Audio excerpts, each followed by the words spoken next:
ಜಯ ಮಂಗಲಂ ಜಯ ನಮ ಪಾರ್ವತೇ ಶಿವ ಹರ ಹರ. ಉಂಡ್ರಿ ಇಲ್ಲಿವ ಕೇಳಿಸವಲ್ದು. ಮಲ್ಲಿಕಾರ್ಜುನ ಶಿವಯೋಗಿ ಮಹಾರಾಜ್ ಕಿ, ಸಿದ್ದೇಶ್ವರ ಮಹಾಸ್ವಾಮೀಜಿ ಮಹಾರಾಜ್ ಕಿ, ಘಪ್ ಕುತ್ತವ್ರ ಮಹಾರಾಜ್ ಕಿ ಅಂದ್ರೆ ಅವರು ಅದಾರತ್ತ. ಗಜಾನನಂ ಭೂತಗಣಾಧಿಸೇವಿತಂ ಕಪಿತ್ವ ಜಂಬು ಫಲಹಾರ ಭಕ್ಷಿತಂ ಉಮಾಸುತಂ ಶೋಕ ವಿನಾಶಕಾರಣಂ ನಮಾಮಿ ವಿಘ್ನೇಶ್ವರ ತವ ಪಾದ ಪಂಕಜಂ.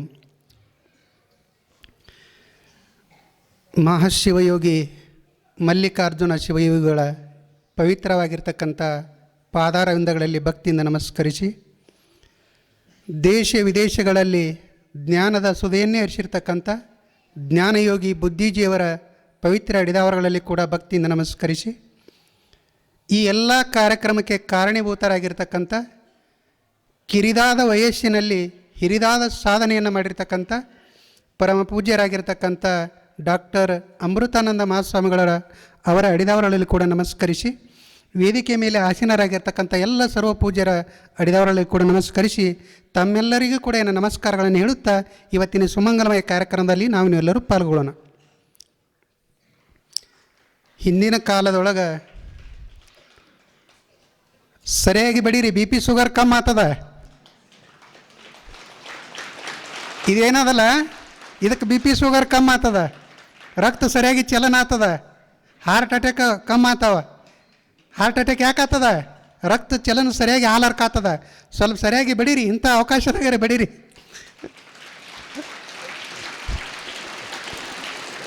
ಇರಲಿ,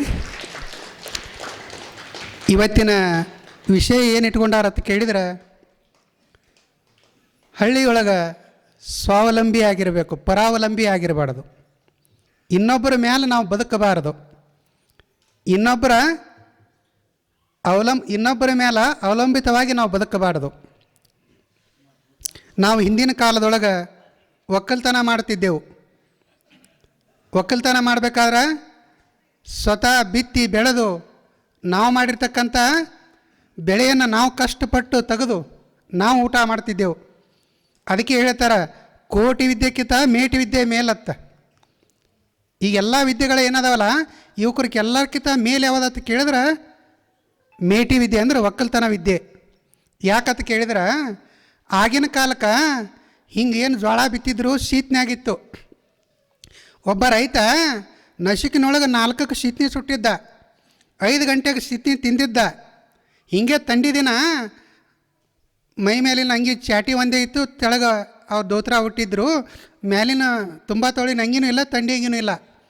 ಅವಾಗ ಅಲ್ಲಿ ಒಬ್ಬ PSI ಅವ ವಾಕಿಂಗ್ ಹೊಟ್ಟಿದ್ದ, ಅಂಗಿ ಮೇಲೆ ಅಂಗಿ ಮೇಲೆ ಒಂದು 27 ಅಂಗಿ ಹಾಕಿದ್ದವ. ಎದಕ್ಕೆ? ತಂಡಿಗೆ. ಈ ಟಂಗಿ ಹಾಕ್ಕೊಂಡಿದ್ದ, ತಂಡಿಗೆ ನಡ್ಕೋತ ಅವ ವಾಕಿಂಗ್ ಹೊಟ್ಟಿದ್ದ ಅದೇ ರೋಡಿಗೆ. ಅವಾಗ ಇವ ರೈತ ಏನಿದ್ನಲ್ಲ, 4ಕ್ಕೆ ಶೀತನಿ ಒಲಿ ಪುಟ್ಟು ಮಾಡಿ 5 ರಟಿಗೆ ಶೀತನಿ ಸುಟ್ಟು ತಿಂದಿದ್ದ. ನೀರಡಿಕೆ ಆಗಿತ್ತು. ನಡು ಹರಿಯಂತಕ್ಕೆ ಹಳದಾಗ ನಡು ನಿಂತು ನೀರು ಕುಡಿತಿದ್ದ. ಇವೇನು ಹೊಂಟಿದ್ನಲ್ಲ PSI 28 ಅಂಗಿ ಹಾಕ್ಕೊಂಡು ನೋಡ್ದ, ಅಟ್ಟಾದರೂ ಇನ್ನೂ ನಡುಕ್ತಿದ್ದೀವ. ಅವ ಮುಡ್ಡಿ ಚಾಟಿ ಮೇಲೆ ಅದಾನ, ತೆಳಗೆ ದೋತ್ರ ಹುಟ್ಟಾನ, ಗಂಡುಗಚ್ಚಿ ಹಾಕ್ಯಾನ, ಬಂದು ನಡು ನೀರಾಗ ನಿಂತು ನೀರು ಕುಡಿಲಕತ್ಯಾನ. ಅವಾಗ ಬಂದು ಕೇಳ್ದ, ನೀವೇನು ಮಾಡ್ಲಕತ್ತಿ, ನಿಮ್ಮ ತಂಡೇರು ಹತ್ತದಿಲ್ಲ ಅಂದವ. ಅವಾಗ ಅವ ಅಂದ, ನನ್ನ ಬಳಿ ಬಾ ಒಂದಿನ ಅಂದ. ಇದೇನು ಅಂಗಿ ಹಾಕಿಯಲ್ಲ, ಹೊಸ ಅಂಗಿ ಕಳಿಸ್ತೀನಿ ಅಂದ ರೈತ. ಈಗ ಹಾಕಿಯಲ್ಲ 28 ಅಂಗಿ, ಒಟ್ಟು ಅಂಗಿ ಕಳಿಸ್ತೀನಿ ಬಾ ಅಂದ. ಆಯ್ತು ತಿಳ್ಕೊಂಡು ಮರದಿವ್ಸ ಹೊಲಕ್ಕೆ ಕರ್ಕೊಂಡಾದ. ಹೊಲದಾಗ ಮನಗಿಸಿ ಕರೆಕ್ಟ್ 3:30-4ಕ್ಕೆ ಎಬ್ಬಿಸಿ ಶೀತನಿ ಒಲಿ ಹೊತ್ತಿಸದ.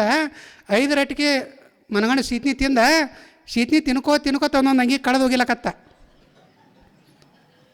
ಕಳೆದೋಗಿಲಕತ್ತ. ಕಡೆಗೆ ಬರೀ ಮೈ ಮೇಲೆ ಚಾಟಿ ಇತ್ತು, ಮತ್ತು ಅಲ್ಲಿ ನೀರು ಇಟ್ಟಿದ್ದಿಲ್ಲ ಅವನು, ಯಾರೋ ರೈತ ಓಲಿ ಹಾಳಕಂದ, ನೀರಂದ, ಅಲ್ಲೇ ಹಳದಾಗಂದವ ರೈತ, ಹಳದಾಗಂದ. ಅವಾಗ ಹೊಡ್ಕೋತ ಬಂದು ನಡು ನೀರಾಗ ನಿಂತು ನೀರು ಕುಡಿಲಕತ್ತಿದ್ದ. ಅವಾಗ ಅವ ಅಂದ, ನಾವು ಎಟ್ಟೇ ವಿದ್ಯಾ ಕಲಿತ ಸಹಿತ ನಿಮ್ಮದು ವಿದ್ಯಾ ಶ್ರೇಷ್ಠ ಅದ ಅಂದವ.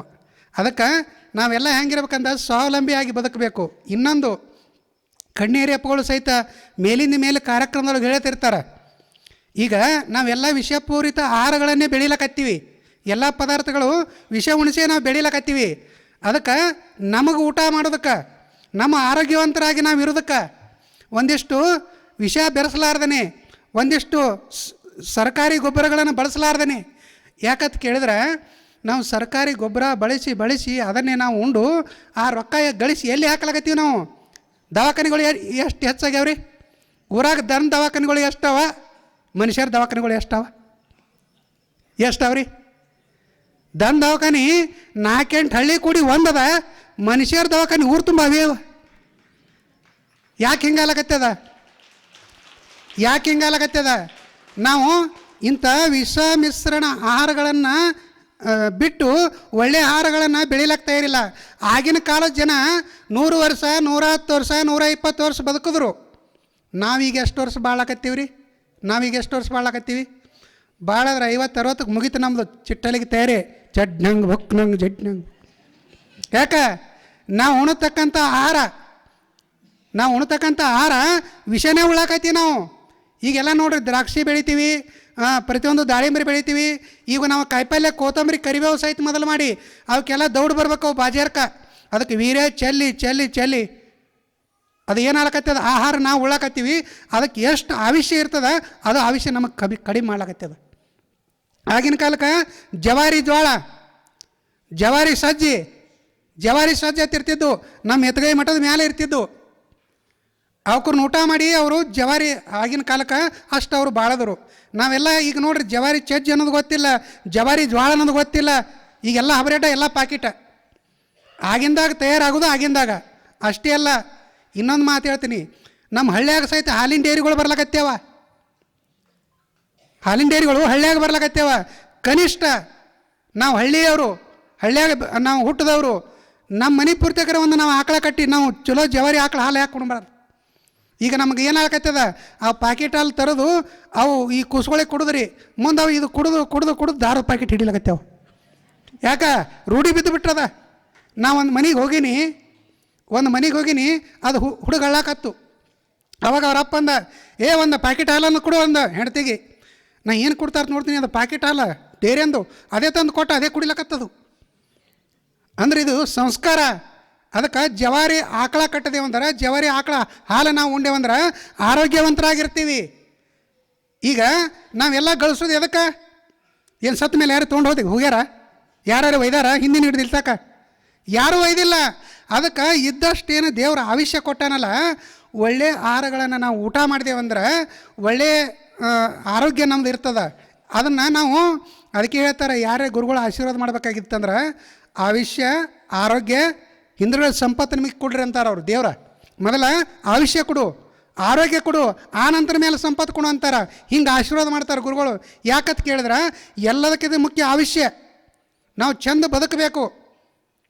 ಅಪ್ಪವ್ರದ್ದು ನಾವು ನೋಡ್ಬೇಕು. ಅಪ್ಪವರು ಎಂದೂ ಸಹಿತ ಜವಾರಿ ಆಕಳ ಹಾಲು ಬಿಟ್ಟು ಮತ್ತೊಂದು ಉಳ್ಳಿಲ್ಲ. ಕೊನೆತಕ್ಕ 82 ವರ್ಷಗಳ ಕಾಲ ಬದುಕಿದ್ರು ಸಹಿತ, ಅಲ್ಲಿವರೆಗೆ ಸಹಿತ ಅವರು ಜವಾರಿ ಕಾಳನೇ ಬಳಸ್ತಿದ್ರು, ಜವಾರಿ ಬೆಳ್ಳುಳ್ಳಿ ಬಳಸ್ತಿದ್ರು.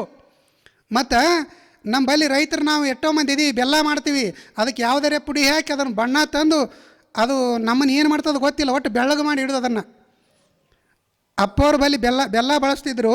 ಅದರಂದು ಮಳ್ಳಿ ಎತ್ತಿರ್ತದೆ, ಅದು ಮಳ್ಳಿ ತೆಗೆದು ಅದಕ್ಕೆ ಯಾವುದೂ ಪುಡಿ ಹಾಕ್ಲಾರ್ದೇ ಏನು ಬೆಲ್ಲ ಮಾಡ್ತಿರಲ್ಲ ಅಂಥ ಬೆಲ್ಲ ವಾಪರಿಸ್ತಿದ್ರು ಅಪ್ಪವರು. ಇದು ಜವಾರಿ ಬೆಲ್ಲ ಅಂತಾರೆ ಇದಕ್ಕೆ. ನಾವೆಲ್ಲ ಏನಾಗಿದೆ, ಹೈಬ್ರಿಡ್ ಬೆಲ್ಲ ಅಗದಿ ಭಾರಿ ಬಣ್ಣ. ಈಗೆಲ್ಲ ಕಾಳುಗಳು ಸಹಿತ ಹಂಗೆ ಬಿಟ್ಟಾವ. ನಮ್ಮ ಕಾಯಿಪಲ್ಯ ಬರ್ತದೆ ನೋಡ್ರಿ, ನೀವು ಇದೇನು ಮೆಂತ್ಯ ಪಲ್ಯ ಅಂತೀವಲ್ಲ, ಈಗ ಹೈಬ್ರಿಡ್ ಮೆಂತ್ಯ ಪಲ್ಯ ಬಂದುಬಿಟ್ಟದ. ಅದು ಇಷ್ಟಿಟ್ಟು ದಪ್ಪ ಎಲೆ. ಅದು ನಾವು ಅವ್ರು ಏನು ಮಾಡಿ ಬೆಳೆದಾರೋ ಬಿಟ್ಟಾರೋ ಗೊತ್ತಿಲ್ಲ. ಭಾಳ ಚಲೋ ತಿಳ್ಕೊಂಡು ತಂದು ಊಟ ಮಾಡ್ತೀವಿ ನಾವು. ಅದಕ್ಕೆ ಎಷ್ಟು ಆವಿಷ್ಯ ಇರ್ತದೆ, ಅದು ಆವಿಷ್ಯ ನಮಗೆ ಕೊಡ್ತದೆ. ಅದಕ್ಕೆ ಯಾವುದೇ ಬೆಳೆ, ಆಗಿನ ಕಾಲದ ಬೆಳೆ ಹಿಂಗೆ 6 ತಿಂಗಳ, ಹಿಂಗೆ 7 ತಿಂಗಳ ಹಿಂಗೆ ಬೆಳೀತಿದ್ದು. ಯಾಕಂತ ಕೇಳಿದ್ರೆ ಅಷ್ಟು ದಿನ ಬೆಳೆದು ಅಂದ್ರೆ ಅದು ಒಳ್ಳೆ ಸದೃಢ ಬೆಳೆ ಇರ್ತಿತ್ತು. ಈಗ 3 ತಿಂಗಳು ಒಂದು ಬೆಳೆ ಬರ್ಲಕತ್ಯಾವ. ಇದು ಎಲ್ಲ ಯಾಕಂತ ಕೇಳಿದ್ರೆ ವೀರ್ಯ, DAP ಪ್ರತಿಯೊಂದು ಏನು ನಾವೇನು ರಾಸಾಯನಿಕ ಬಳಸ್ಲಕತ್ತೀವಲ್ಲ ಇದರೊಳಗೆ ವಿಷ ಬೇರಿತದ. ಈಗ ದ್ರಾಕ್ಷಿ ಬೆಳೆಗಾರಂತ ರಗಡ ಮಂದಿದ್ದೀರಿ, ದ್ರಾಕ್ಷಿ ಏನು ಗೊನೆ ಏನು ಹೂವು ಬಿಡ್ತದಲ್ಲ, ಹೂವಿನ ಹಿಡಿದು ಎಣ್ಣೆ ಹೊಡೆದು ನೋಡ್ರಿ ನೀವು ಆ ದ್ರಾಕ್ಷಿ ಬಾಗಿನಾಗ ತಿರುಗಾಡಿದ್ರಂದ್ರೆ ಅದ್ರ ಮೇಲೆಲ್ಲ ಔಷಧದ್ದು ಪೂರ್ಣ ಎಲ್ಲ ಬೂರ್ಸ್ ಬಂದಿರ್ತದೆ. ಹಿಂಗೆ ಅದು ಬೆಳ್ಳಗೆ ಹತ್ತಿರ್ತದೆ ಅದಕ್ಕೆ. ಮತ್ತು ಅಂಥ ವಿಷ ನಾವು ತಿಂದೇವಂದ್ರೆ ಮತ್ತು ನಮ್ಗೆ ಅದು ನಮ್ಮ ರಕ್ತದೊಳಗೆ ಬೇರಿತದ. ಅದಕ್ಕೆ ನಾವು ಒಂದಿಷ್ಟು ತಿನ್ನು ಪೂರ್ತಿಯಕ್ಕಾದರೂ ನಾವು ಒಂದಿಷ್ಟು ಬದುಕು ಪೂರ್ತಿಯಕ್ಕಾದರೂ ಒಂದಿಷ್ಟು ಜವಾರಿ ಆಕಳ ಕಟ್ಟಬೇಕು, ಜವಾರಿ ಆಕಳ ಹಾಲನ್ನೇ ನಾವು ಊಟ ಮಾಡಬೇಕು, ಜವಾರಿ ಆಕಳ ಮೊಸರನ್ನೇ ಊಟ ಮಾಡಬೇಕು.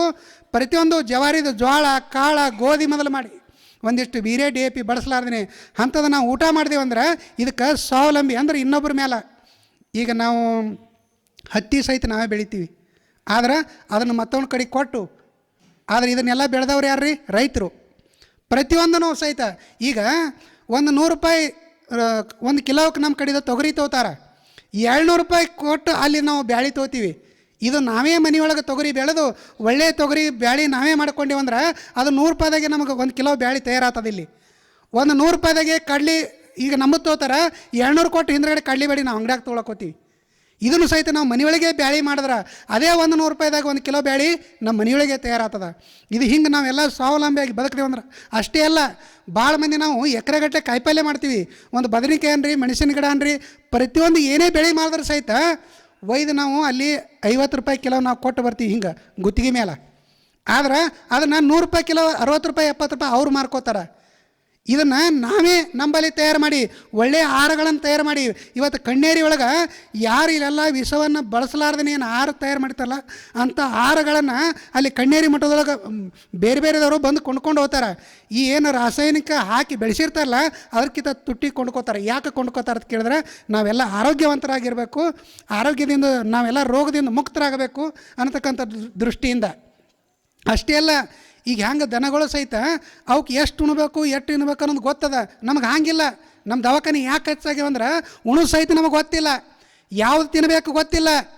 ಆಗಳೇ ನಮ್ಮದು ಕರ್ನಾಟಕದವರು ಮಾಜಿ ಮುಖ್ಯಮಂತ್ರಿಗಳು ಒಂದು ಮಾತು ಹೇಳಿದರು, ನಮ್ಮದು ಆಹಾರ ಏನದಲ್ಲ ಜೋಳ ಕಾಳ ಗೋಧಿ ಏನವಲ್ಲ ಇದು ಮನುಷ್ಯನ ಆಹಾರ, ಮಾಂಸಾಹಾರ ಏನದಲ್ಲ ಇದು ಪ್ರಾಣಿಗಳ ಆಹಾರ. ಅದಕ್ಕೆ ಅಂಥ ಆಹಾರಗಳನ್ನು ಮಾಡೋದ್ರಿಂದ ಅಂಥ ಊಟ ಮಾಡೋದ್ರಿಂದ ನಮ್ಮಲ್ಲಿ ರಾಕ್ಷಸ ಪ್ರವೃತ್ತಿ ತಯಾರಾಗ್ತದೆ. ನಾವು ಇದು ಒಳ್ಳೆಯ ಆಹಾರಗಳನ್ನು ಊಟ ಮಾಡೋದ್ರಿಂದ ಒಳ್ಳೆಯ ಗುಣಗಳು ತಯಾರಾಗ್ತಾವೆ. ಹಣ್ಣು ಹಂಪಲುಗಳನ್ನು ತಿನ್ನೋದ್ರಿಂದ ಈಗ ದೊಡ್ಡ ದೊಡ್ಡ ಜ್ಞಾನಿಗಳು ಎಲ್ಲ ಪರಮ ಪೂಜಾರಿಯನ್ನು ಇಲ್ಲಿವರೆಗೆ ಆಗಿ ಹೋಗ್ಯಾರ, ಇನ್ನು ಮುಂದೆ ನೋಡದಾರ. ನೋಡ್ರಿ ಅವರು ಎಷ್ಟು ಸೂಕ್ಷ್ಮ ಇರ್ತಾರೆ. ಯಾಕಂತ ಕೇಳಿದ್ರೆ ಉಣ್ತಕ್ಕಂಥ ಆಹಾರದ ಮೇಲೆ ನಮ್ಮಲ್ಲಿ ಗುಣಗಳು ತಯಾರಾಗ್ತಾವೆ. ನಾವು ಯಾವ ಆಹಾರ ಊಟ ಮಾಡ್ತೀವಿ, ನಾವು ಏನು ತಿಂತೀವಿ ಮತ್ತು ನಾವು ಎಲ್ಲಿ ಇರ್ತೀವಿ ಎಲ್ಲಿ ಹೋಗ್ತೀವಿ ಇದ್ರ ಮೇಲೆ ನಮ್ಮಲ್ಲಿ ಗುಣಗಳು ಬೆಳಿತಾವ. ಯಾರು ಸಂಘದೊಳಗೆ ಇರ್ತೀವಿ ಆ ಗುಣಗಳು ನಮ್ಮಲ್ಲಿ ಬೆಳಿತಾವ. ಇವತ್ತು ಈಗ ಅವರು ಇರಲಿ, ಅದಕ್ಕೆ ಈಗ ಸಮಯ ಹಾಕೋತ ಬಂದದ. ಅದಕ್ಕೆ ಒಳ್ಳೆಯ ಆಹಾರಗಳನ್ನು ನಾವು ಪ್ರತಿಯೊಬ್ಬರು ಈಗ ಯಾರು ಬಂದಿರಿ ಪ್ರತಿಯೊಂದು ಮನ್ಯಾಗ ಎಷ್ಟೋ ಎದಕ್ಕೆ ಖರ್ಚು ಮಾಡ್ತೀರಿ, ಒಂದು ಒಳ್ಳೆಯ ಜವಾರಿ ಆಕಳ ಕಟ್ಟಿ ನೀವು ಅಂಥ ಹಾಲುಗಳನ್ನು ನೀವು ಉಂಡೆವಂದ್ರೆ ನೀವು ಆರೋಗ್ಯವಂತರಾಗಿರ್ತೀರಿ, ನಿಮ್ಮ ಮಕ್ಕಳು ಆರೋಗ್ಯವಂತರಾಗಿರ್ತಾರೆ. ಅಷ್ಟೇ ಅಲ್ಲ, ಮಕ್ಕಳಲ್ಲಿ ಒಳ್ಳೆಯ ಬುದ್ಧಿ ಸಹಿತ ಬರ್ತದೆ ಅಂತಕ್ಕಂಥ ಮಾತನ್ನು ಹೇಳಿ ನನ್ನ ಎರಡು ಮಾತಿಗೆ ವಿರಾಮ ಕೊಡ್ತೀನಿ.